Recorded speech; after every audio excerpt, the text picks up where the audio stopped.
Here at home, Prime Minister Carney promised to tear down trade barriers between provinces by Canada Day. And with just a day to go until the deadline, the Canadian Federation of Independent Business says there's still work to be done. Emily Taylor joins us live in studio with the details. Emily. Kelly, the organization says a lot of progress has been made on removing those barriers since the trade war began with the U.S.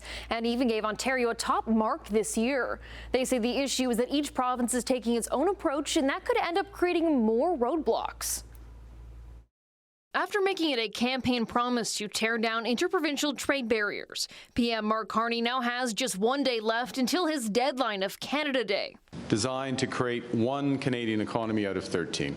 And the Canadian Federation of Independent Business is applauding Ottawa's movement so far. We've seen a tremendous amount of progress on the internal trade file this year. I think more in the last 6 months than we've seen since the trade agreement was signed back in 2017. Earlier this month, the federal government tabled the much-anticipated One Canadian Economy Bill, aimed at standardizing provincial regulations and easing the flow of labor.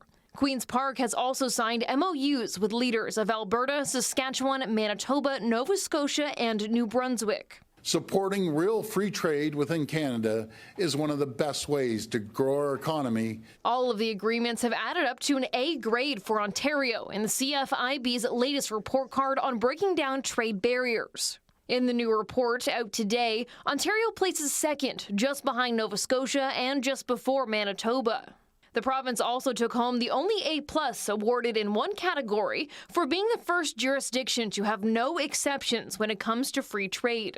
And while the CFIB says the focus on tearing down barriers is moving in the right direction, they're concerned the patchwork system could do more harm than help. And when we see provinces have different jurisdictions or recognize things slightly differently, it can create a lot of confusion for a business owner and ultimately frustration, which might lead to not bothering to expand or take the job at all. And that's something we don't want to see happen. I remain skeptical that this is going to have a huge economic impact. While the CFIB says they're hearing from members of their organization that lifting trade barriers will help business, a McMaster professor isn't so sure. It also risks pushing a lot of people out of business because the larger markets you have probably will benefit larger firms. And so for some independent businesses, it's going to mean more competition in their provincial markets where they used to have some protection from some of these barriers.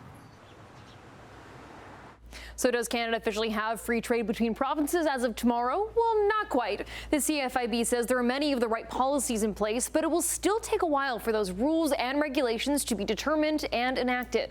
Back to you.